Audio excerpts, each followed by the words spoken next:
Bienvenidos a la clase de Historia de la Civilización Occidental con el doctor y pastor Kyle Bauer, a quien le damos una cordial bienvenida. Y vamos a estar teniendo varias sesiones de este curso muy interesantes. También vamos a tener al pastor Juan Marcos Perpich, quien al final va a hacer algunos comentarios, y los dos tenemos a los dos apasionados por la historia, y sobre todo que necesitamos ser entendidos en los tiempos antiguos y en los tiempos presentes para poder ser como los hijos de Isaacar, entendidos en los tiempos y saber qué podemos hacer de acuerdo como el Señor nos dirija. Entonces, aquí estamos, vamos a orar y le damos la bienvenida al pastor Kyle. Señor amado, gracias por este tiempo. Gracias por esta clase y gracias por la pasión que pones en tus hijos para estudiar y para enseñar. Padre, pedimos que a través de esta clase seamos entendidos, nos hagas entendidos en la historia y que no la repitamos, que seamos sabios.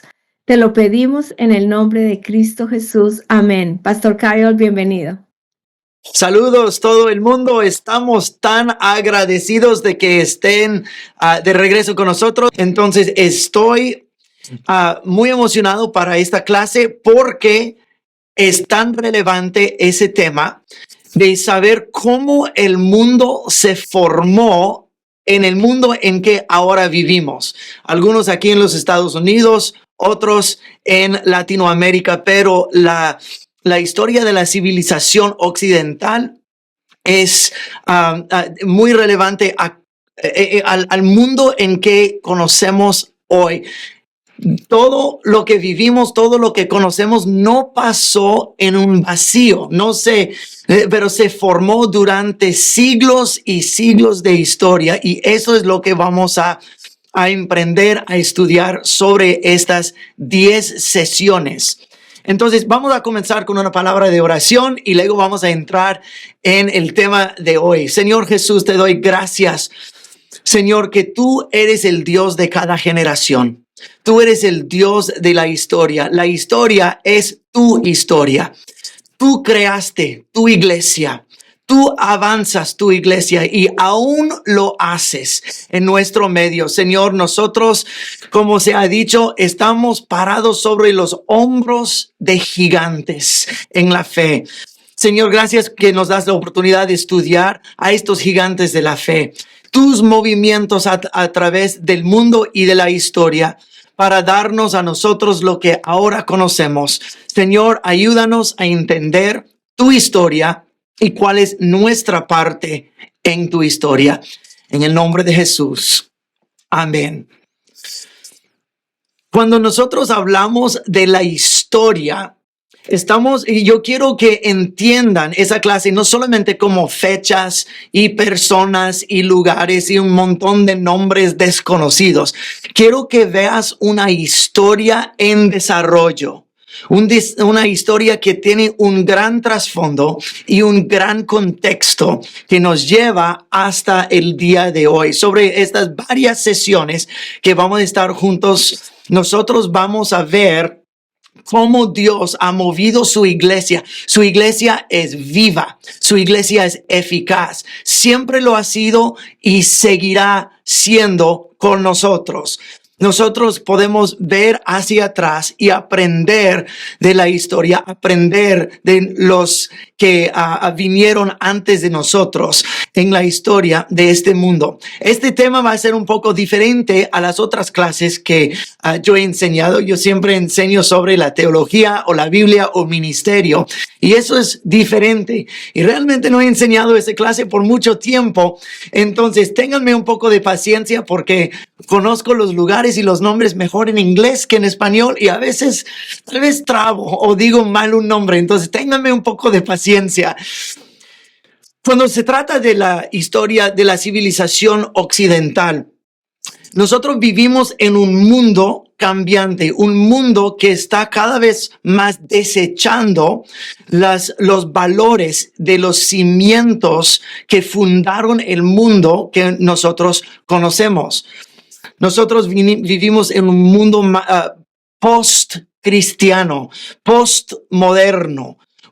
Y lo que quiero decir con postmoderno o post-cristiano es que el mundo, especialmente en el mundo occidental, o sea, Europa, Norteamérica y cada vez más en Latinoamérica también, estamos desechando los cimientos, los fundamentos, los valores, los morales con que se fundaron. Y se fundaron todas esas cosas, comenzaron en Grecia, que se dice Grecia fue la cuna de la civilización occidental. Pero cuando nosotros vemos la expansión del evangelio, se fue al oeste de Israel, hacia Roma, hacia Grecia, que es el oeste, y de ahí comenzó a expandir en el mundo occidental. El mundo occidental y el evangelio, y déjame decir eso, porque eso es un argumento que yo he escuchado, no sé tanto en Latinoamérica, pero en los Estados Unidos, en la cultura que se va desarrollando, que es en contra de los valores tradicionales. Dicen, no, pero la Biblia y Jesucristo es la religión de los blancos, dicen de los gringos. Y eso erradica la cultura. No. Perdón. El evangelio no erradica, no quita la cultura de uno. Hace años, yo leí sobre un hombre que creó un árbol. Sí, creó un árbol por injertar diferentes ramas de frutas que eran de otros árboles de la misma familia de frutas. Entonces, injertaba más de 100 diferentes frutas y sobre años creó este árbol. Habían ciruelas, habían melocotones, había otros frutas de estas diferentes razas, pero de la misma familia.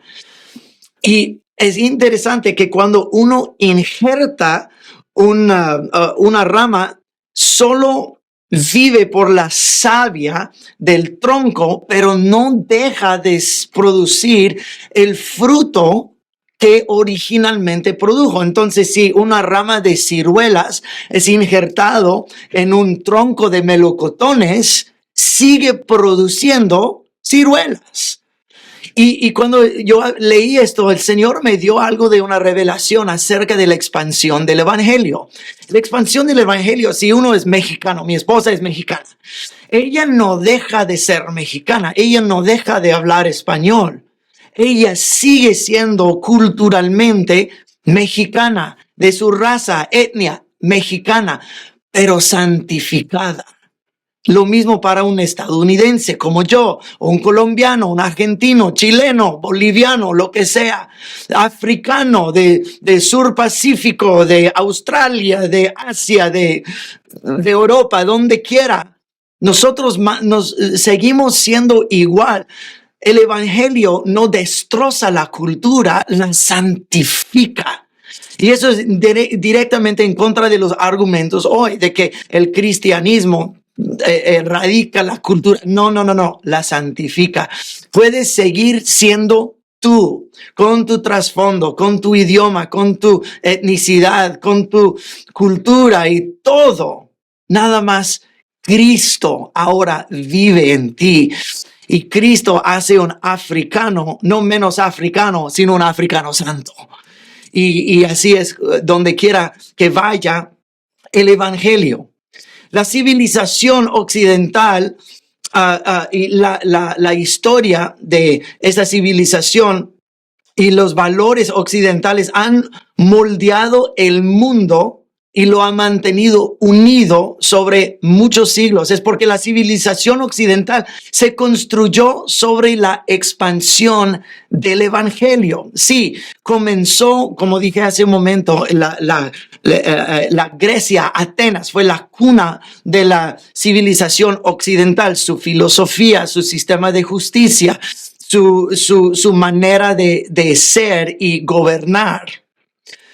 Pero con la expansión del evangelio, esas cosas comenzaron a mezclarse junto con la sabiduría de la Biblia. Donde quiera que vaya el evangelio, Eso se ha demostrado no solamente con teólogos o los que estudian la historia, pero en lo secular también han notado y han estudiado que donde quiera que el evangelio haya ido, la vida inmediatamente mejora. Y no solamente donde ha ido, pero donde se ha arraigado, donde se ha aceptado, donde se ha implementado la sabiduría de las escrituras, los valores de la Biblia, la moralidad, la vida se mejora para las mujeres. A lo largo de la historia, las mujeres han sido maltratadas, los niños maltratados, los hombres dominantes. Pero cuando el evangelio se arraiga en una cultura, las mujeres, los niños son más valorados, más honrados y respetados, dado lugar. El sistema de justicia vuelve a ser más justa. El sistema de gobierno no usa esclavos, más libera a los esclavos. Es más recto, más justo, más próspero. Porque cuando el evangelio sí nos transforma desde adentro para afuera, pero el evangelio no es solo para el corazón de uno. Lee los proverbios. No hay nada de la sabiduría bíblica cuando se implementa. No hay nada que no inmediatamente mejora la vida. Sí, todo inmediatamente comienza a mejorar, pero no solamente en la vida personal, en la familia, en los negocios, en la justicia, en la autoridad y el gobierno, o sea, en la sociedad.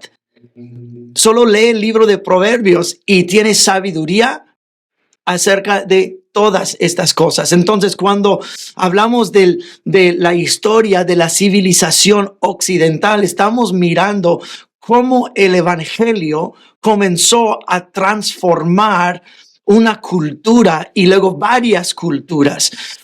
Y luego cómo esto tocó el mundo. El pecado, sin embargo, lo destruye todo. Cuando se habla de la civilización occidental, las culturas del mundo hoy quieren deshacerse de todo esto. Los valores bíblicos, la moralidad bíblica, la justicia bíblica, hasta quieren deshacerse de Dios mismo. El pecado destruye todo. Otros sistemas y filosofías de vida trabajan para omitir a Dios o para tener alguna forma perversa acerca de Dios. La civilización occidental, a pesar de cosas malas que han ocurrido en la historia, y sí, cosas malísimas han ocurrido y nadie lo está negando, es por la infiltración del pecado. En cada civilización, cada país, cada trasfondo, hay gente recta y hay gente pecadora. Y la gente malvada hace cosas malvadas y la gente justa hace cosas justas. Entonces, cuando se trata de toda la historia de la iglesia, toda la historia del mundo occidental, no estoy tratando de omitir las cosas malas, pero balancear. Sí, cosas malas sucedieron, no lo niego, pero también muchas cosas buenas. Pero los rectos hicieron recto y los malvados hicieron maldades. Y tenemos que mantener esto en nuestra perspectiva.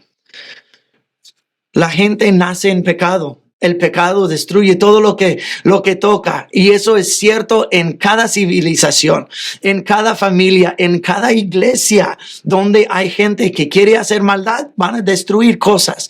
Entonces, digo todo eso para que nosotros tengamos en perspectiva, en toda la historia hay cosas buenas y malas que suceden en cada civilización. Entonces, la civilización occidental existe gracias, otra vez, a la expansión del evangelio. Nunca ha habido una civilización tan próspera como la civilización occidental.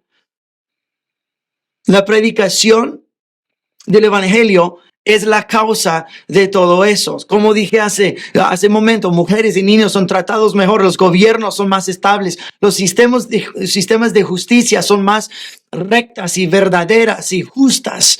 La esclavitud ha sido erradicada y la gente más próspera. El evangelio y la sabiduría de la Biblia y su estándar moral y su reconocimiento del Dios de la Biblia y la salvación en Cristo Jesús son la base de la ideología y la filosofía de la civilización occidental. En los últimos 4 siglos hemos visto una lenta erosión de los valores que dieron origen al mundo occidental. Estos valores casi han desaparecido en el occidente. Vivimos en una sociedad post-cristiana que cada día se vuelve más incompatible con los mismos cimientos sobre los que se ha construido nuestro mundo. Y eso es lo que estamos mirando en los Estados Unidos, particularmente. También se ve cada vez más en Latinoamérica, pero digo en el contexto mío que en los Estados Unidos nosotros vemos un gran choque entre 2 facciones mayores en nuestro país y la explicación para eso es simple. No es que hay 2 grupos que están peleando acerca de cómo mejorar el país. Oh, quiero mejorarlo de esta forma, quiero mejorarlo de otra forma, pero al final todos estamos en el mismo país y nos queremos al final de cuentas. Eso no es lo que está sucediendo en los Estados Unidos en ese momento. Lo que está sucediendo es que hay 2 cosmovisiones chocantes. Uno que dice, yo quiero los valores tradicionales de la Biblia, de moralidad del mundo occidental. Y el otro grupo dice, nosotros rechazamos hasta los cimientos de esto. Y son 2 cosmovisiones totalmente chocantes, incompatibles el uno con el otro. Y no sé qué va a ser el resultado, pero yo sé lo que estoy mirando en el mundo alrededor, de que hay dos cosmovisiones que están peleando por preeminencia. Lo que es tradicional y lo que es postmodernismo o postcristianismo. Quieren quitar la Biblia, quitar Dios, quitar la moralidad, hasta quitar los sistemas de justicia, porque hasta los sistemas de justicia del mundo occidental están fundados, sí, sobre griego y los griegos y los romanos, pero con la infusión del evangelio y la sabiduría de la Biblia. Pero cuando uno rechaza a Dios, hasta los sistemas de justicia son incompatibles. Y eso, como digo, eso es lo que se está mirando en los Estados Unidos. Quieren quitar la Constitución, quieren deshacer este tipo de gobierno, quieren hacer todo eso. ¿Por qué? Porque cada cosa que tiene que ver con justicia bíblica, justicia verdadera, que tiene que ver con Dios o cimientos que pueden trazar su origen hacia Dios, es incompatible con el ser humano pecador. Entonces, pero ¿cómo llegamos a esto? ¿Cómo llegamos a lo que se ve en Latinoamérica y los Estados Unidos? ¿Cómo llegamos a ese punto? Nosotros vamos a ver los movimientos a lo largo de la historia de la iglesia de cómo hemos llegado a este punto. Nosotros, al estudiar estas cosas, no vamos a entrar en una historia revisionista. La historia revisionista es redefinir todo lo que lo que ha hecho la civilización occidental como mal. Por lo tanto, es necesario erradicarla. Eso es revisionismo. El revisionismo nos dicen que el hombre blanco europeo es la plaga de la tierra. Todo lo que ha hecho es imperialista, es de colonización, es racismo, es esclavitud. Hasta hay gente en los Estados Unidos que básicamente dicen que la esclavitud comenzó aquí en los Estados Unidos. O sea, nosotros comenzamos la esclavitud. O sea, ¿no han leído la Biblia? Hace 3.500 años, casi 4.000 años, los israelitas eran esclavos en Egipto, mucho antes de los europeos, mucho antes de los Estados Unidos. ¿Sabes qué? Han habido esclavos por tanto tiempo que ha existido la humanidad, porque es la persona pecadora que quiere dominar a los demás, que quiere esclavizar a los demás. Pero ¿sabes lo que ha erradicado la esclavitud? El evangelio. Hasta en los Estados Unidos, que hay facciones en este país que quieren decir, no, que los Estados Unidos fue construido sobre las espaldas de los esclavos y nosotros seguimos siendo tan racistas y esto y otro. Sí, no niego que hubo esclavitud y no niego que ha habido cosas malísimas que han pasado. No lo niego. Pero ¿sabes lo que erradicó la esclavitud? No fue un gobierno justo. Fue en el segundo gran despertar de los Estados Unidos que los cristianos se levantaron y ellos demandaron al gobierno, ellos entraron en el gobierno y ellos cambiaron leyes para liberar a los esclavos.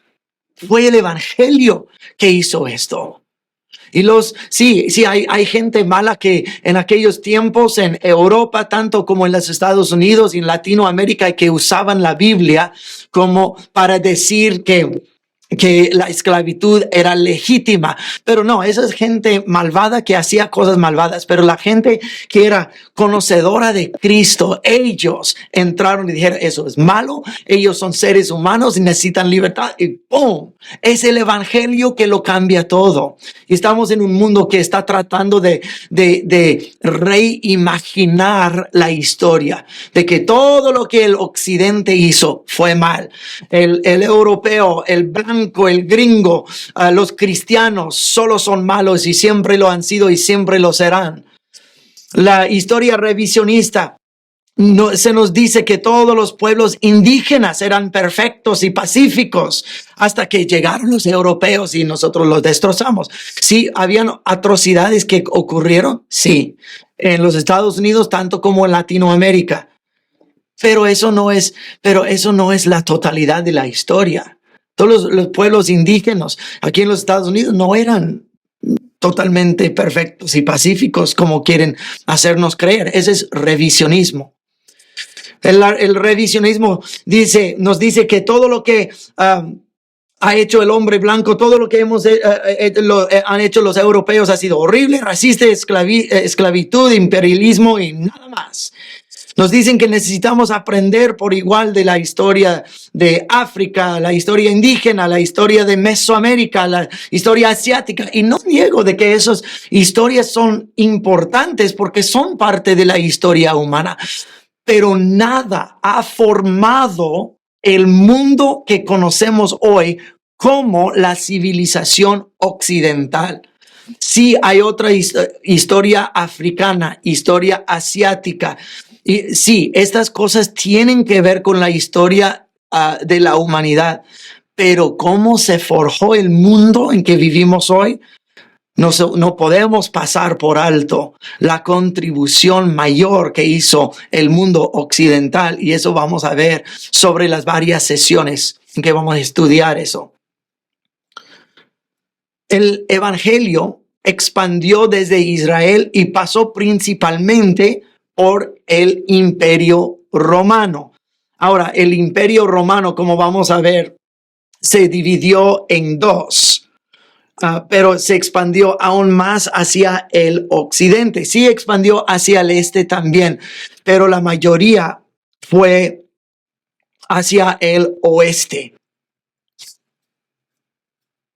El evangelio cambió todas esas culturas y esas culturas cambiaron el mundo.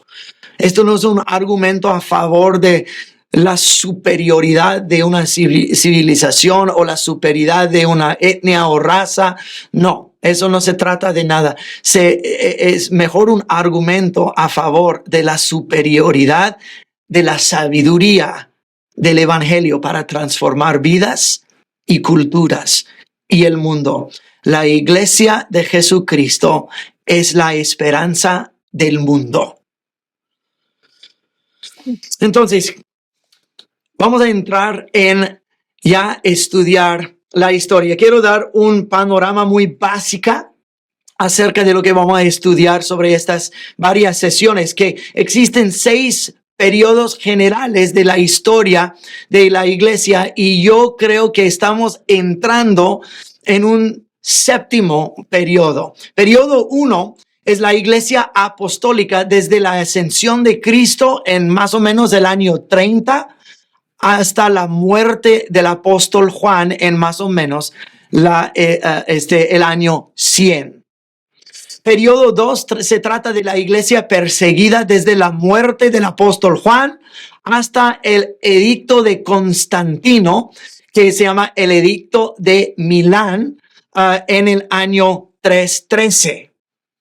Periodo 3 es la iglesia imperial desde el edicto de Milán o del emperador Constantino en el año 313 hasta la caída de Roma en el año 476.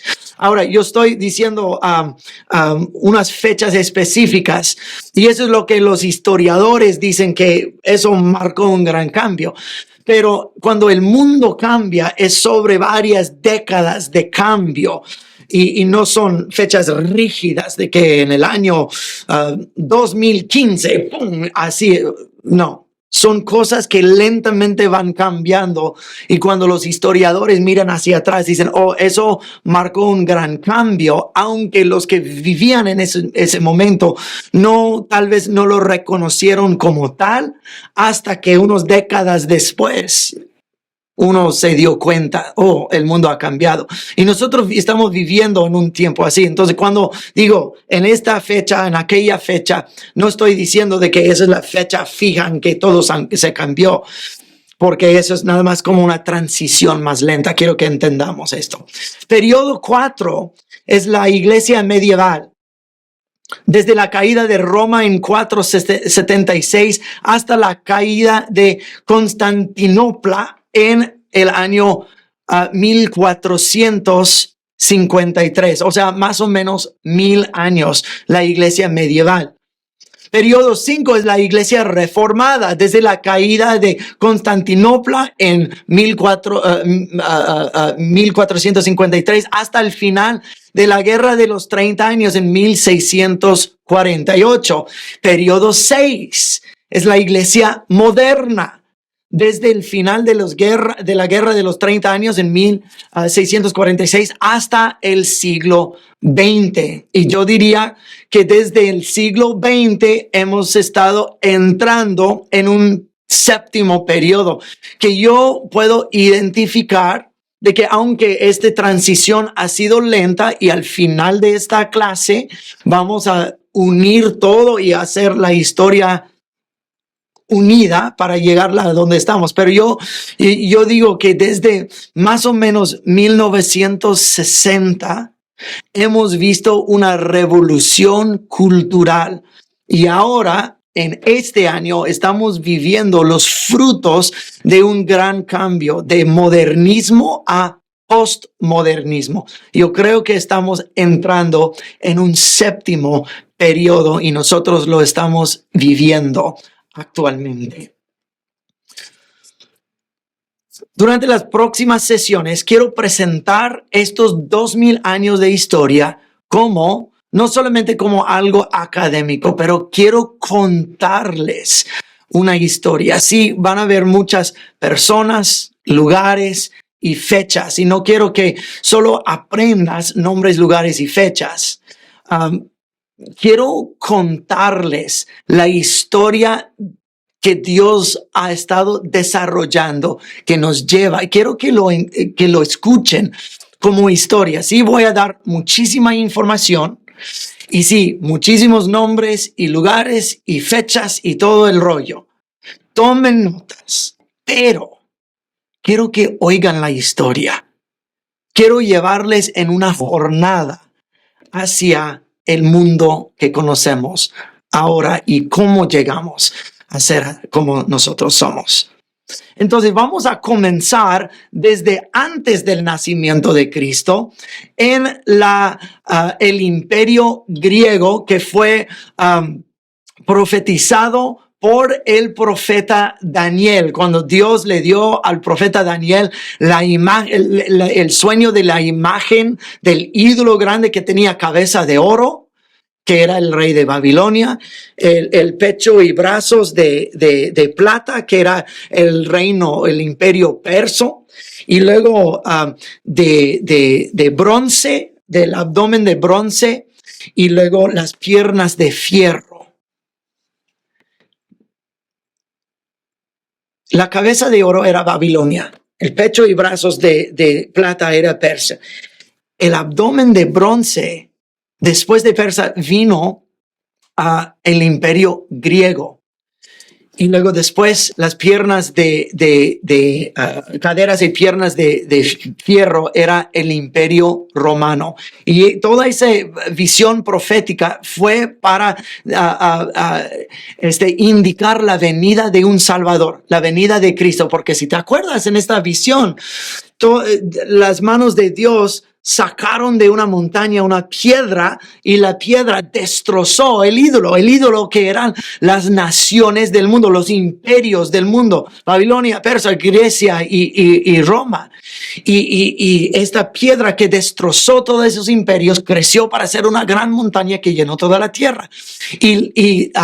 La interpretación del sueño fue esta roca que llegó a ser una montaña fue el reino de Dios.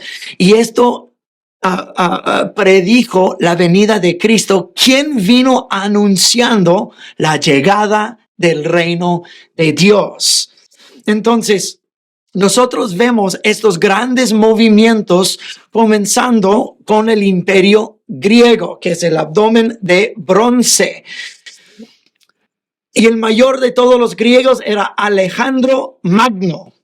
Alejandro el Grande, Magno. Cuando yo estaba haciendo mis notas, estaba tratando de decir Alejandro Magno y seguía yo diciendo Alejandro Mango. Y dije, no, mango es fruta, Magno. Entonces, él vivió en los años 356 hasta 323. Antes de Cristo, solo tenía 33 años. Y en 33 años, él hizo el imperio más grande que el mundo había visto. Fue uno de los reyes y uno de los generales más eficaces que el mundo ha conocido. Él expandió desde Atenas hasta la frontera con la India, hasta los países de Centro Asia como Afganistán. Los arqueólogos han sacado de Afganistán monedas que tienen escritura griega, que tienen el rostro de Alejandro Magno. Wow, hasta Afganistán, Kazajstán, hasta las fronteras con India expandió todo esto. Pero lo que Alejandro hizo no solo fue conquistar, él quiso exportar la cultura griega, la cultura, la religión, la arquitectura, la filosofía y el idioma. Entonces, él impuso sobre todas esas cosas sobre todo el mundo. Entonces, todo el mundo, eso se llama helenismo. Nosotros leemos del helenismo en el libro de los Hechos. Entonces, el helenismo es la cultura griega que se interponía sobre las otras culturas del mundo. Entonces, tras todas sus conquistas de Alejandro, el mundo se volvió más interconectado que nunca antes. Un solo idioma. Sí existían otros idiomas, pero como hoy día el inglés es el idioma mundial, donde quiera que vayas, muchos de los jóvenes ya saben bastante inglés, especialmente en Europa, pero también más en Latinoamérica y en Asia se está haciendo inglés el idioma mundial. Es básicamente el idioma del Internet también. Entonces, debido a las conquistas de Alejandro, y haber interpuesto sobre todas las otras culturas la cultura, idioma, filosofía, arquitectura griega, todo el mundo fue más interconectado, fue más uno. Estaba uno en idioma, uno en comercio y casi uno en religión. El griego era la segunda lengua y la segunda cultura de todos. Durante los 300 años antes de Jesús, la influencia griega estaba por todas partes. Jesús probablemente hablaba griego y los discípulos probablemente hablaban griego, probablemente hablaban algo de latín, porque el latín fue el idioma de los romanos, pero los romanos no interponían el latín sobre el mundo ya hablaba griego. Entonces tal vez te has preguntado, ¿por qué si Jesús hablaba probablemente más hebreo y arameo? Eso era su idioma materna. ¿Por qué se escribieron todas las escrituras en griego? Porque el mundo hablaba griego. Todos hablaban griego. Todos entendían griego. Entonces, hasta las escrituras hebreas fueron traducidas al griego koine. Eso es el griego del mundo de Jesús, koine.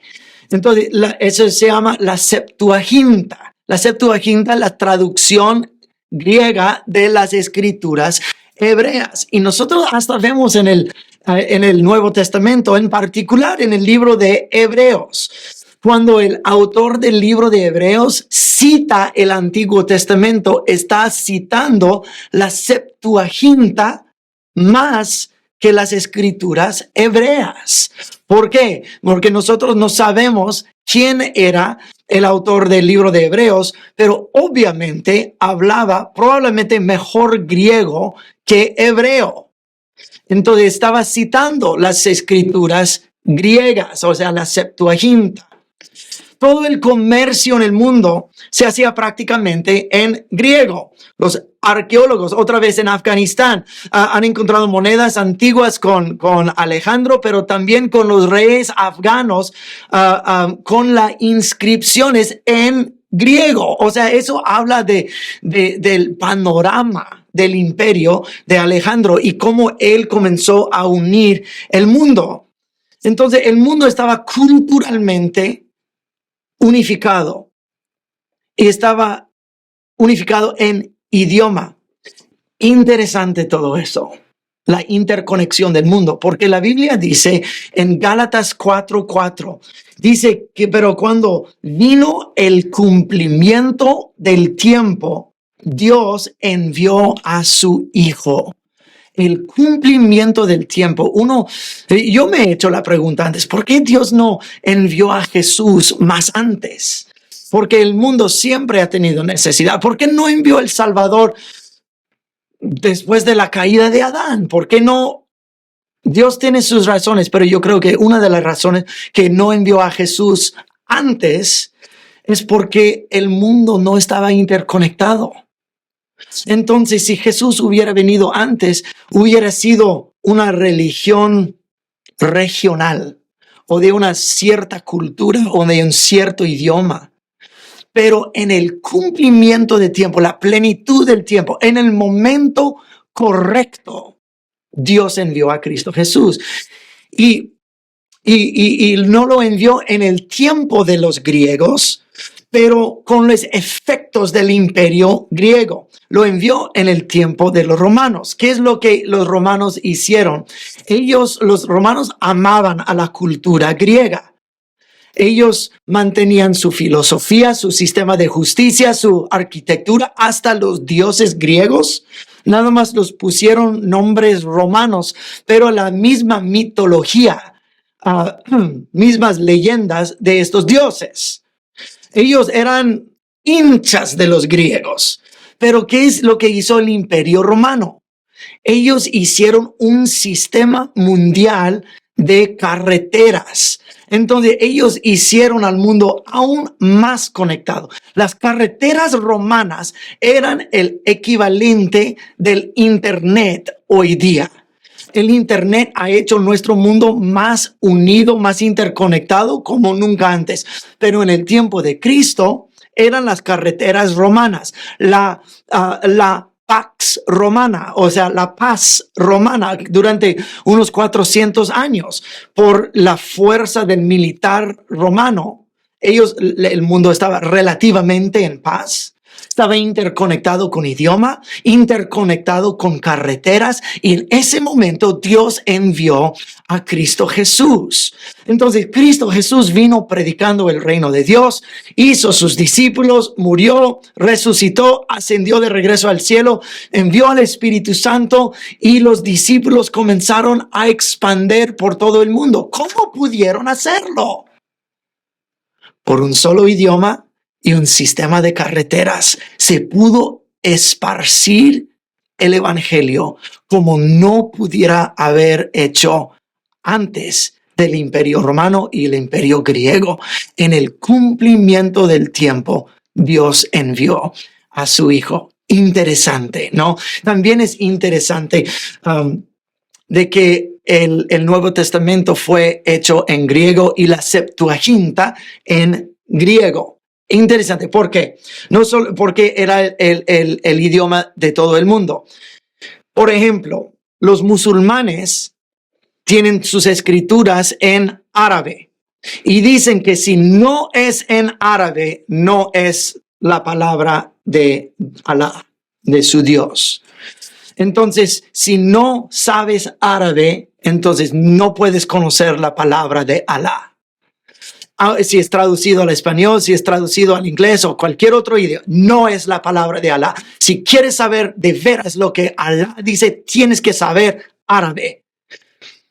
Eso es muy exclusivo. Dios no es así. El Dios verdadero no es así.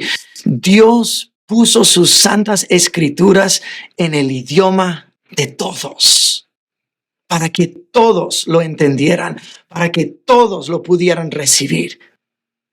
Nuestro Dios es único. Gloria a Dios. Cuando Alejandro Magno, eso es no es lo que Alejandro pretendía hacer, pero sin queriendo, él unificó el mundo. Él helenizó al mundo. Entonces, Roma fue fundada en el 21 de abril del año 753 antes de Cristo. El 21 de abril, ese es el cumpleaños de mi mamá. Ellos, como dije, adoptaron la forma griega de expansión, pero no impusieron el latín sobre los demás. Pero eso era una bendición, pero también una maldición. La bendición es que el mundo estaba básicamente en paz, el comercio y las vías podían prosperar con seguridad, con eficiencia, podían ir de un lado al otro del imperio más rápido que en cualquier otro momento de la historia. Pero la maldición es porque la paz se mantenía con poder militar, que aplastaba a cualquier disidente con una eficacia brutal. Eso también es conocido, como dije antes, en ese momento, la Pax Romana, la paz romana. En latín, paz es la palabra pax. Había que pagar, eso también la maldición, que tenían que pagar sus impuestos al gobierno regional, al gobierno romano, y al recaudador de impuestos. Entonces, imagínate, el Imperio Romano te cobra 10%, tu gobierno regional otro 10%, y el recaudador de impuestos otro 10 a 20%. No, hombre, con razón todos odiaban a los recaudadores de impuestos, pero este imperio venía con un precio y exprimía y oprimía a la gente. Los romanos impusieron también su religión a los conquistados, pero dado que los judíos preferían morir antes de convertirse al paganismo, los romanos permitieron el sacrificio a Dios, pero querían sacrificio a sus dioses también. Acuérdate, Roma era sus dioses y los dioses era Roma. Entonces ellos no querían a los judíos, mucho menos a los cristianos, como vamos a ver en unos momentos. Entonces eso fue el mundo histórico, el contexto histórico en que vino Cristo Jesús. Entonces, más o menos en el año 30, Jesús tiene más o menos sus 30 años y él ministra, muere, resucita de entre los muertos y asciende al cielo. Y el libro de los Hechos es el primer libro histórico del cristianismo. Santiago, no el apóstol, el discípulo Santiago, sino Santiago, el hermano de Jesús, fue el primer líder de la iglesia. Y de hecho, si no sabías, la epístola de Santiago no fue escrito por el discípulo Santiago, fue escrito por Santiago, el hermano de Jesús, que también fue el primer líder de la iglesia. Los primeros cristianos fueron judíos. Y en esto tenemos la primera controversia de la iglesia. Cuando algunos gentiles, nosotros leemos eso en Hechos capítulo 10 con la conversión de Cornelio. Ahora los gentiles están comenzando a recibir a Cristo, recibir al Espíritu Santo, ser parte de la iglesia. Pero los judíos decían, pues ellos necesitan hacerse judíos antes de poder recibir a Cristo. Necesitan la circuncisión y obedecer las leyes judías antes de conocer a Cristo. La primera controversia. Ahora nosotros leemos todo eso en el libro de los Hechos, de que como los judíos ni podían sostener estas leyes, entonces ¿por qué las van a interponer sobre los gentiles? No, es por la gracia y por fe en Cristo Jesús. Durante ese tiempo tenemos el primer mártir y no el último mártir, pero el primer mártir, Esteban, fue apedreado le denunciaron como un blasfemo y lo apedrearon por su fe y en Cristo, su testimonio de Cristo. Y Saúl de Tarso estaba supervisando la muerte de Esteban. Y nosotros conocemos a Saúl, que llegó a ser el apóstol Pablo, que tuvo su encuentro con Cristo Jesús y Jesús lo llamó específicamente para ser el apóstol hacia los gentiles. Y Pablo no fue al este, no fue a Persia, no fue a la India, pero hay tradiciones que dicen el apóstol Tomás fue martirizado en la India y otros apóstoles fueron para otras partes, pero Pablo fue al oeste. Él expandió hacia Turquía y Grecia e Italia. Tenía planes de ir hasta España. Yo he estado en España, en la ciudad de Santiago de Compostela, donde hay una catedral que ha estado ahí por 1000 años que conmemora que Santiago, el apóstol Santiago, llegó hasta allí. Y hasta dicen que tienen los huesos de Santiago en España. No sé si sea verdad, pero es tradición. La tradición es que algunos de los apóstoles llegaron hasta España, otros hasta la India, que esparcieron el evangelio. Pero Pablo fue a lo que es ahora Asia Menor o lo que es ahora Europa, Turquía, Grecia, Italia y todos esos rumbos en el Mediterráneo. Entonces, la teología de Pablo allanó el camino para que todas las naciones llegaran a la fe en Cristo Jesús. Y la salvación se abrió para todos. Su teología prevaleció en el mundo y ahora, fuera de la ley, los gentiles tenían una participación plena en el evangelio. Y muchos judíos rechazaron el Mesías, Cristo Jesús, pero muchos de los gentiles lo abrazaron. Entonces, Israel rechazó a su Mesías, pero el resto del mundo gentil comenzó a abrazarlo. Y a causa de esto, la iglesia con tiempo se hizo más occidentalizado. Si puedo inventarme esa palabra, que fue más griego en su pensar, más occidental en su pensar, más gentil y menos judío. Y eso ha causado problemas para la iglesia y para los judíos a lo largo de la historia. Vamos a ver esto especialmente en los tiempos medievales. La iglesia perseguía a los judíos porque tenían una teología de que nosotros, la iglesia, ahora somos el nuevo Israel. Los judíos los rechazaron y Dios los rechazó a ellos. Ellos no tienen nada que ver con el plan de Dios. Ahora es solo la iglesia.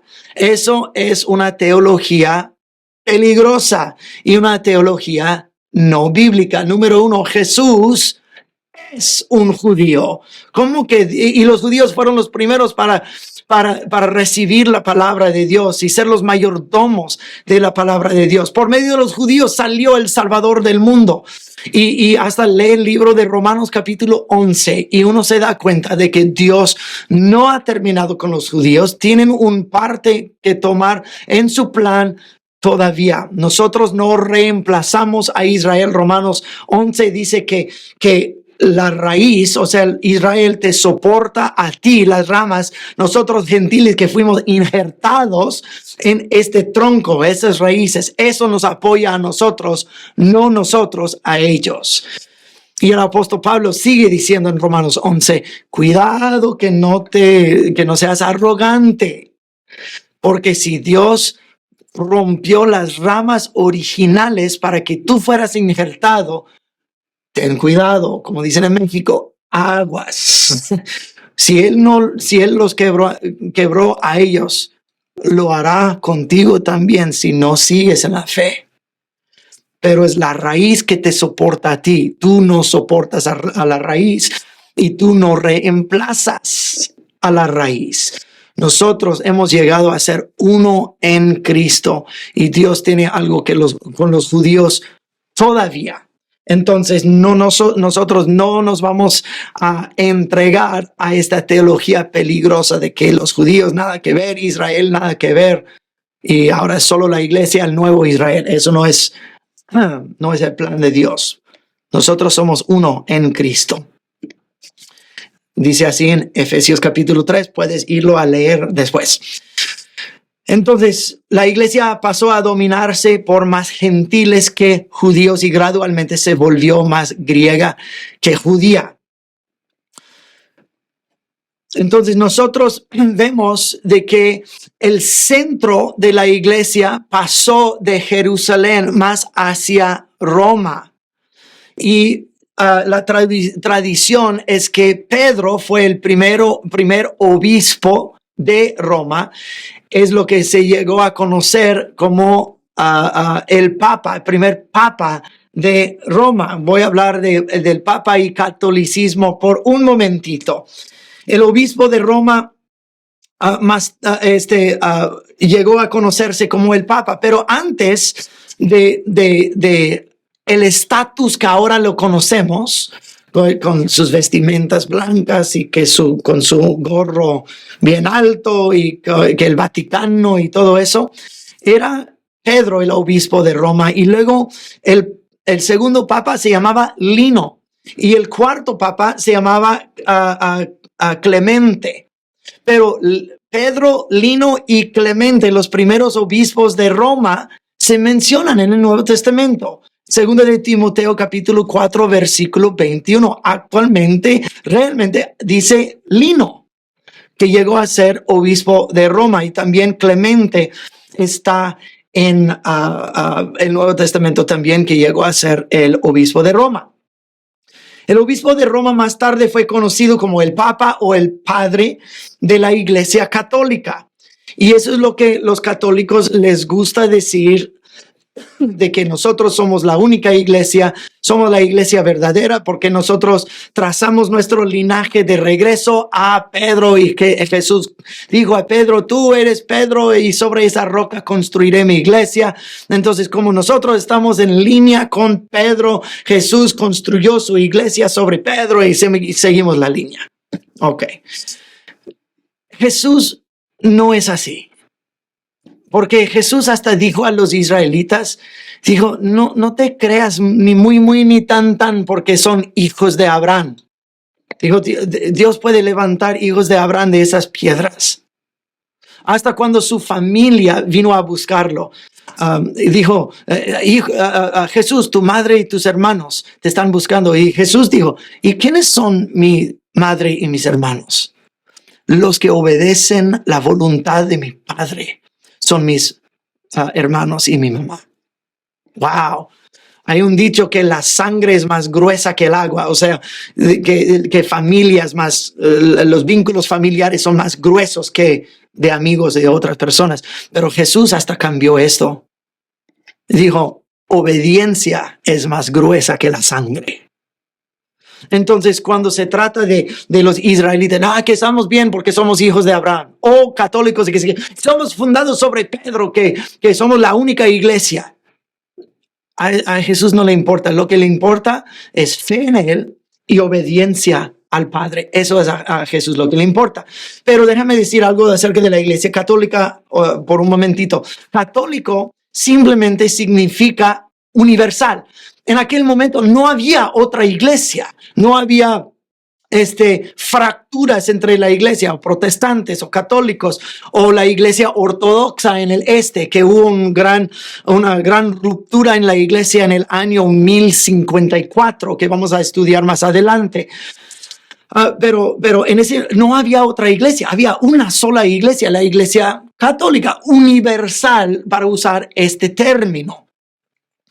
Entonces, pero eso no es cierto de que no, pues la iglesia católica en la forma que ahora es exactamente lo que Jesús quería de su iglesia. Es la única iglesia que Dios... No, se trata de fe en Cristo Jesús. Y en el contexto católico, yo he hablado con muchas personas, y seguro ustedes también, que han hablado con muchas personas católicas que dicen: no, que no me puedes hablar porque tú eres cristiano y yo soy católico.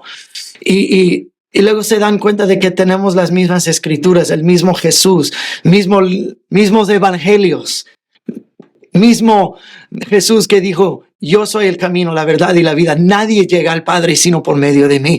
Entonces yo descarto eso, no, que yo soy iglesia, yo soy católico, yo soy cristiano. Descarto esas cosas y hablo. Lo que tiene que ver más que nada es fe en Cristo Jesús. Y la Biblia protestante, como la Biblia católica, dice que Jesús es el camino y no hay otro. Entonces pon tu fe en Cristo Jesús. ¿Y por qué hago eso? Para quitar el estorbo. El estorbo de católico, cristiano, que no, es Cristo. Es Cristo. Ok. ¿Por qué creció la iglesia tan rápido en el Imperio Romano? La fe cristiana era muy sencilla. Era monoteísta, o sea, servía a un solo Dios. Los creyentes vivían lo que se les enseñaba. El poder de Dios y el amor vivido de su pueblo y el discipulado fuerte que ellos tenían, porque ellos vivían bajo una gran persecución, que vamos a hablar en un segundito. Vivían bajo una gran persecución, entonces ellos no disfrutaban a la iglesia como la conocemos hoy. Queremos que todo el mundo venga a nuestras iglesias, sí, para escuchar la palabra de Dios, para conocer a Cristo. Pero en aquel tiempo ellos no estaban evangelizando, diciendo: todos vengan a mi iglesia. No. Ellos no sabían quién los iba a denunciar al gobierno romano y meterlos en la cárcel o martirizarlos. Entonces, nadie se unía a la iglesia al menos de que estuviera listo y dispuesto a pagar su fe con su vida. Y esto creó un tipo de discípulo diferente a muchos de los discípulos que vemos ahora en la iglesia, que vivimos relativamente bajo bastante libertad. Cuando se vive en más libertad, en más prosperidad, tenemos la tendencia como un ser humano de ser más relajados en nuestra fe. En aquel tiempo, no. Ellos tenían que morir por su fe. ¿Pero por qué se esparcía tan rápido? En parte por eso. Vivían lo que se les enseñaba, y la actitud del mártir hacia la muerte fue algo muy raro en aquel tiempo. Nadie estaba entregando su vida por su paganismo. Nadie quería ser martirizado por adorar al dios Zeus o Dioniso. Nadie estaba martirizado por eso, pero ¿por qué ellos estaban dispuestos a pagar con sus vidas por su fe en Cristo Jesús? Entonces el martirio se consideraba algo bastante raro en aquella época y desconcertaba a mucha gente, porque también se convirtió en un testimonio tremendo para el evangelio. Los paganos generalmente no arriesgaban sus vidas, pero para Cristo sí. Y eso llamaba la atención. ¿Qué tienen ellos que no tengo yo? ¿Qué tipo de fe es eso que quieren dar sus vidas? Porque no conozco a nadie en ninguna otra religión que quisiera hacer eso. También esparció rápido en el Imperio Romano, porque Cristo llena el alma como el paganismo no puede hacer. También por los milagros de la iglesia. Eso llamaba la atención. Y el evangelio crecía por medio de los discípulos. Habían presiones en esos primeros 250 años de la iglesia, o casi 300 años. Habían dos presiones externas y dos presiones internas sobre la iglesia. En lo externo había persecución y ataques intelectuales. La persecución, obvio, vamos a hablar un poquito más de los mártires en un momentito, pero ataques intelectuales también, ataques que se escuchan hoy. Yo he escuchado eso muchas veces. Se dice, yo creo que la Biblia es inspirada por Dios, pero está escrita por hombres, entonces es falible. No se le puede confiar, tiene muchas contradicciones. Eso es un argumento intelectual que está atacando la veracidad de la palabra de Dios, el poder de la palabra de Dios, que es el fundamento de nuestra teología y de nuestra fe. Pero las presiones internas eran herejías y fracturas. Wow, nosotros vemos las mismas cosas hoy, en particular la herejía del homosexualismo. Es lo que se ha metido en la iglesia en la última década. Es una herejía. Y muchas iglesias se han dejado llevar por esta herejía. Y han habido cismos o fracturas, divisiones en la iglesia. Lo que pasó antaño sigue sucediendo hoy.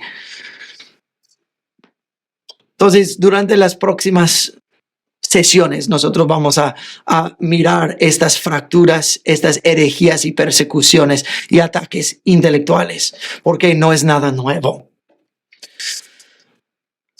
Para el año 100, ninguno de los apóstoles originales seguía vivo y la iglesia ya caminaba por sí mismo. Sin embargo, en los primeros 3 siglos del cristianismo surgieron muchas persecuciones terribles, algunas persecuciones localizadas, y otros por algunos de los emperadores romanos comenzaron a hacer a lo largo de todo el imperio. Y durante las persecuciones que surgieron en el imperio, crearon 3 personas distintas desde el cristianismo. No todos fueron martirizados y no todos se mantuvieron en su fe. Había un tipo de personas que se llaman los lapsi. Los lapsi eran aquellos que renunciaron su fe. La segunda tipo de persona eran los confesadores, aquellos que llevaban las marcas de la persecución en su cuerpo, pero sobrevivieron a un alto precio. Y el tercer persona es el mártir. los lapsi, los confesores y los lapsi. Los mártires. En el año 64, bajo el emperador Nerón, Roma se incendió. Bueno, los historiadores piensan que Nerón quería reformar Roma, entonces él incendió a Roma, pero él necesitaba a quien acusar, entonces acusó a los cristianos. Los historiadores dicen que Nerón hasta metió a los cristianos en aceite, los crucificaba y los prendía en fuego para alumbrar a sus jardines personales. Y surgió una gran persecución, y fue durante ese tiempo que Pedro y Pablo fueron martirizados en Roma. En el año 70, el emperador Tito destruyó a Jerusalén en cumplimiento a la profecía de Jesús. Hubo una persecución terrible de ambos, cristianos como judíos, en Jerusalén. ¿Te acuerdas cuando Jesús lloró sobre Jerusalén y dijo, yo veo que que van a sitiar a Jerusalén y que ninguna piedra sobre otra? Eso fue profecía de Jesús. Eso se cumplió en el año 70 con el emperador Tito.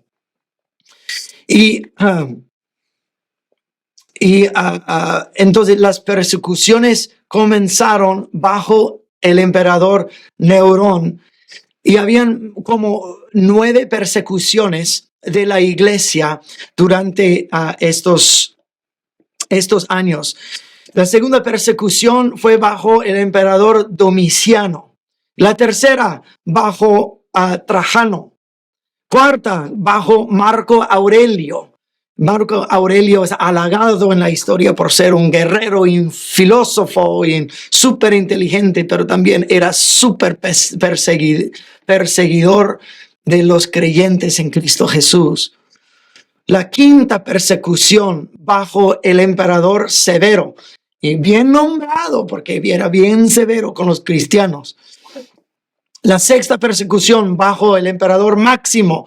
La séptima persecución fue bajo el emperador Decius. Decius instituyó algo que llegó a conocerse como la década de horror, del año 250 hasta 261. La década del horror. Decio intensificó la persecución al nivel del imperio. Antes era más localizado, pero él lo elevó a todo el imperio. La octava persecución fue bajo Valeriano, y la novena persecución fue bajo Diocleciano. Diocleciano, el emperador, afirmó que el dios del sol, Apolo, le había hablado y está enfadado, está enojado por el ascenso de los cristianos en Roma. ¿Cuál dios del sol? Apolo. No, hombre, eso es un demonio. Eso suena como algo que diría un demonio. Estoy enojado por los cristianos. Mátalos todos. Entonces, Diocleciano, desde el año 284 hasta el año 35, trató de exterminar a todos los cristianos. Entonces, ¿cuáles eran los motivos? Antes de los motivos. Ellos querían, Diocleciano, emitió 4 edictos en 303, que todos los edificios escritos cristianos deberían ser destruidos. Había que sacar a todos los cristianos de los puestos gubernamentales, y todo el clero debería ser encarcelados, y que los cristianos deben ofrecer sacrificios a las deidades paganas. Y hubo una persecución horrorosa. Pero el teólogo Tertuliano dijo así: adelante, tortúranos, muélanos hasta convertirnos en polvo. Nuestros números aumentan en proporción a medida que nos aplastas.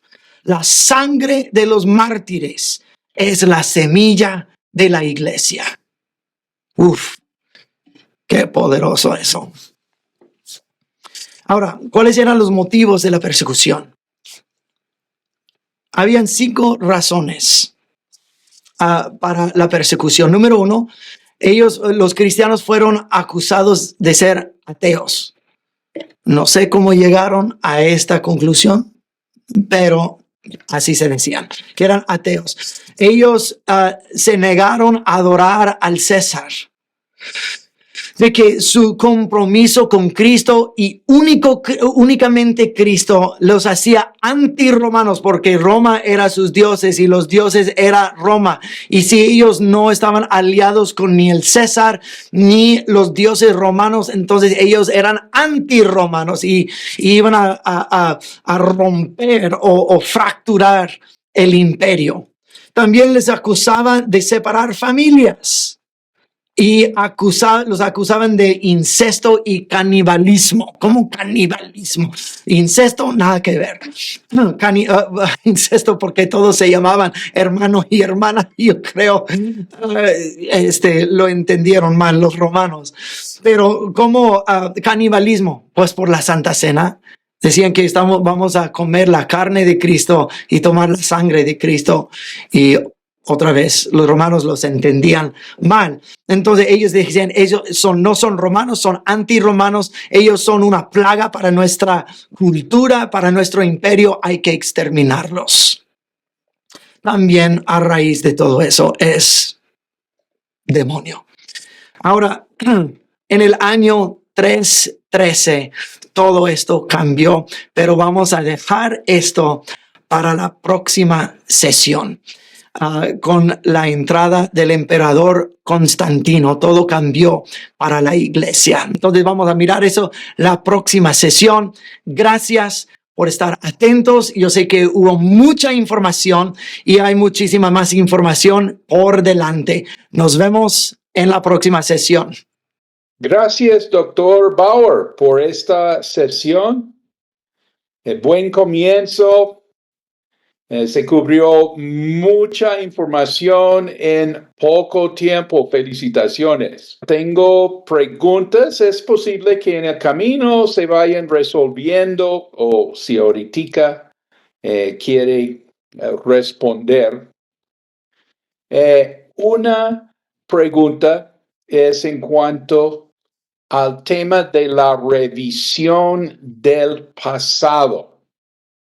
Estamos entendiendo en comprensión de los tiempos que hay una revisión, hay una manera de contar las cosas del pasado que realmente no es. No es. Y nosotros estamos aquí tranquilos, dejando que enseñen a nuestros hijos una historia del país, una versión de lo que ha pasado en el mundo y todo que no es.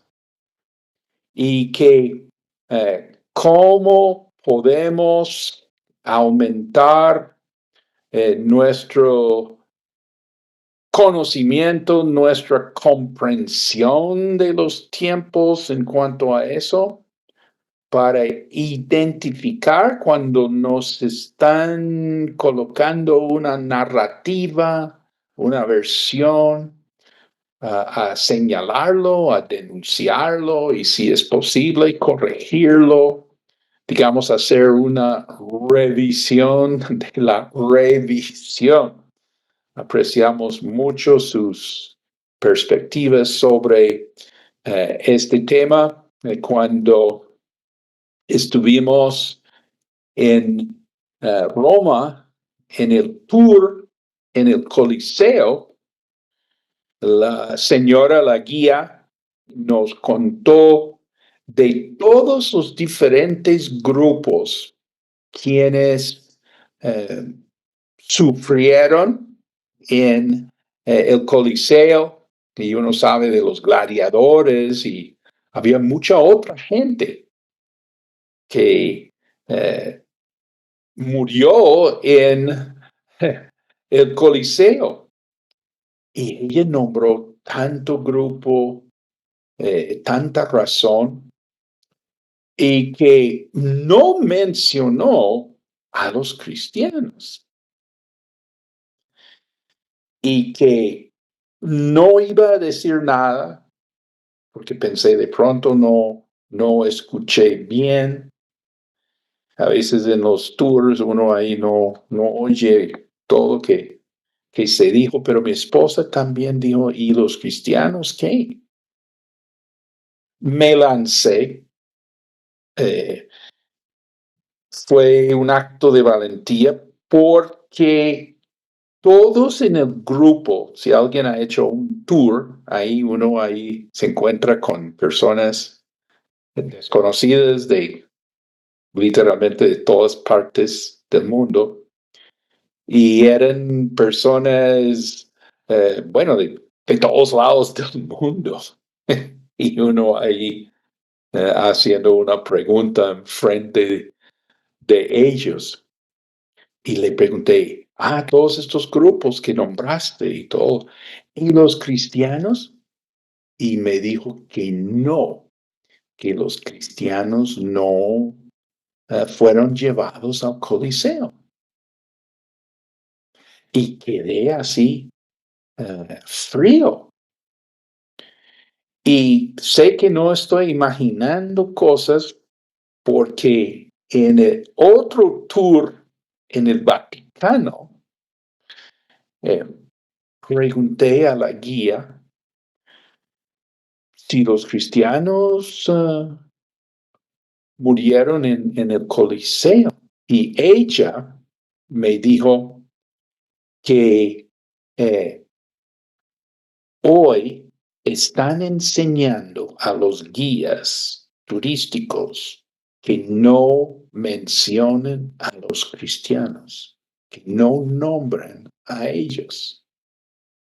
Ella no estuvo de acuerdo, pero dijo que sí, eso es lo que están así inculcando en estos orientadores históricos tan importantes como respeto a los guías turísticos. Pero ellos tienen así una versión que están contando. Y pensando en cosas más de recién, en la Unión Soviética hubo un chiste que decía que el pueblo sabía el futuro, sabía el presente, pero no sabía el pasado. Era como un chiste negro que era como para decir que el partido garantizaba el buen futuro para el pueblo. Pues uno se sabía su futuro. Y por supuesto uno sabía el presente. Pero el pasado siempre cambiaban el pasado. ¿Qué dice el doctor Bauer? Pues el que controla la historia, el que controla la narrativa, es el que va a formar la cultura. Pero ninguna cosa, dice así en los proverbios, que ningún trono puede establecerse sobre la mentira. Y el tiempo siempre está a favor de la verdad y no de la mentira. Pero la revisión es solo mirar lo malo que pasó y omitir lo bueno que pasó. Y como dije, y eso es porque yo hice la introducción como la hice. Porque nosotros escuchamos en las universidades alrededor del mundo, no solamente aquí en los Estados Unidos, pero de que, o sea, el enemigo número uno del mundo es gente como nosotros, Juan Marcos y yo, que somos cristianos, somos hombres, somos de ascendencia europea, con la piel blanca. y nos adherimos a los valores bíblicos. Entonces, somos enemigo número uno. Y esto es demoníaco. Eso no es intelectualmente viable, no es intelectualmente sano. Es mentira decir de que la única cosa que pasó en el occidente fue esclavitud y fue imperialismo. Y como dije antes, no niego que cosas malas pasaron y no estoy tratando de cubrir esto. Vamos a hablar de algunas de las atrocidades que ocurrió, pero las atrocidades no fueron cometidas por los cristianos, por la gente recta, sino por gente malvada. Gente mala hace cosas malas en cualquier sociedad. Pero tratar de omitir lo bueno, vilificar al europeo, revisar la historia y omitir las cosas reales que ocurrieron, es lo que están tratando de hacer, es deshacerse de los valores bíblicos y tratar de reformar el conocimiento del mundo, la narrativa del mundo, para oprimir a los que creemos en Cristo Jesús, para omitir la obra de Dios del mundo. Así se tiene que revisar,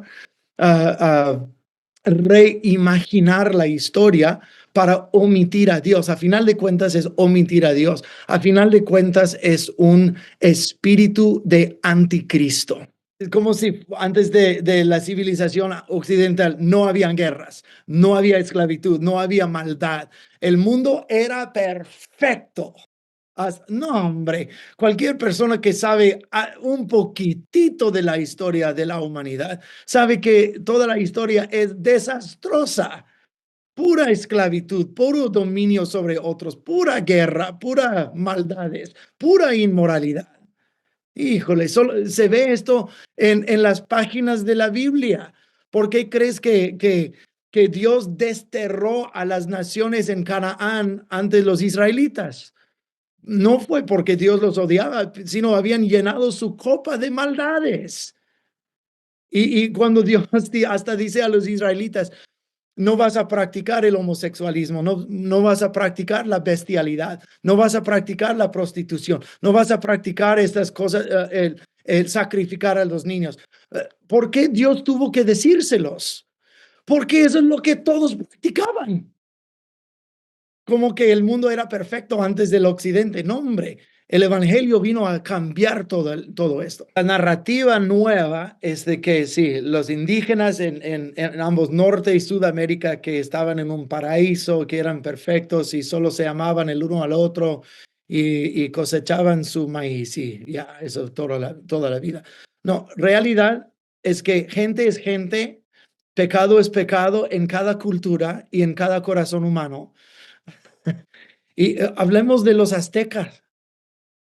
Los aztecas era un pueblo sangriento, idólatra, demoníaca, cómo hacían sacrificios humanos y hacían guerra con los demás y no tomaban muchos esclavos porque tomaban las personas de la guerra y los sacrificaban a sus dioses de una manera grotesca, humillante. Si uno conoce algo de la historia de México y Centroamérica, no, eran grotescas, sangrientas, llenas de guerra y odio, demoníacas estas culturas. Y sí, hubo maldades cometidas por los dos lados, no solamente de los europeos, pero de los indígenas también. No crean que no. Y uno tiene que ser honesto con la historia y uno también tiene que mirar quién está haciendo, perpetuando estas maldades. ¿Son los cristianos? ¿Son los verdaderos seguidores de Cristo? ¿O son gente mala, aunque estén bajo el nombre de una religión? pero uno puede estar bajo el nombre de una religión sin tener a Cristo en su corazón y decir, yo pertenezco a tal religión y cometer atrocidades. Porque, y eso es la razón por la que yo dije acerca de Jesús diciendo, ¿quién es mi madre y mis hermanos? Estaba redefiniendo los que pertenecen a Dios. No es por linaje, no es por sangre, no es por religión, es por obediencia a Dios y fe en Cristo Jesús.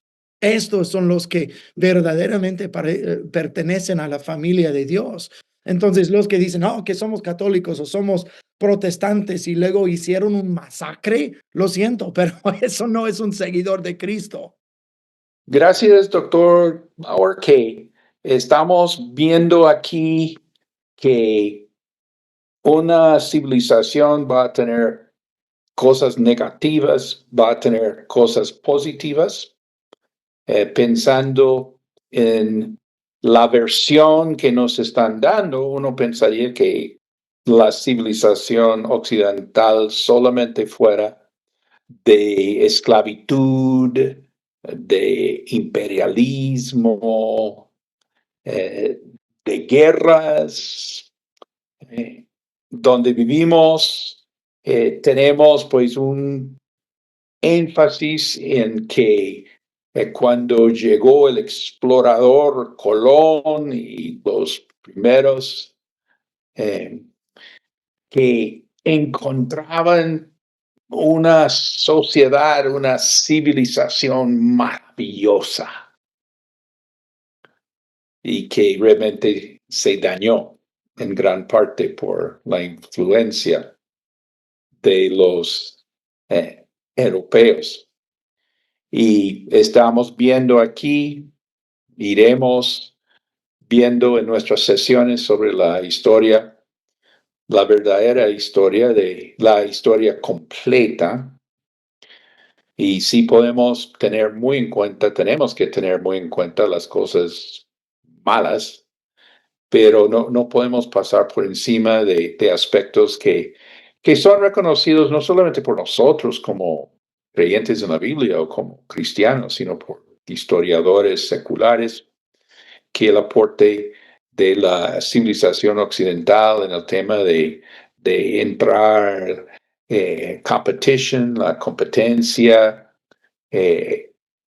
la ciencia, la ley, el derecho a la propiedad, la medicina, el consumerismo, la ética del trabajo, todos estos son aportes muy especiales y que en cierto sentido hasta novedosos en la historia humana. Y por supuesto vamos a estar muy atentos a cómo fue el efecto de los valores de la civilización occidental en el trato de los pobres, de los necesitados, de grupos marginados, de grupos de minoría, para los niños, para las mujeres, el lugar de la mujer en una sociedad, cómo se ha ido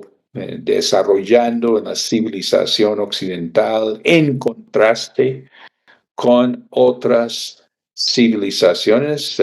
Dice la Biblia, examinarlo todo, retener lo bueno, absteneos de toda especie de mal. Muchas gracias por esta súper primera sesión. Vamos a orar. Padre Celestial, te damos gracias que nosotros podemos estar en comprensión de los tiempos y estamos viendo estos temas tan valiosos que tocan tantas áreas importantes en nuestro alrededor. Y una vez más, todos pedimos ser entendidos de los tiempos, que tengamos comprensión de los tiempos, porque necesitamos saber qué es lo que Dios espera de nosotros en el día de hoy. Te damos gracias en el nombre de Cristo Jesús. Amén.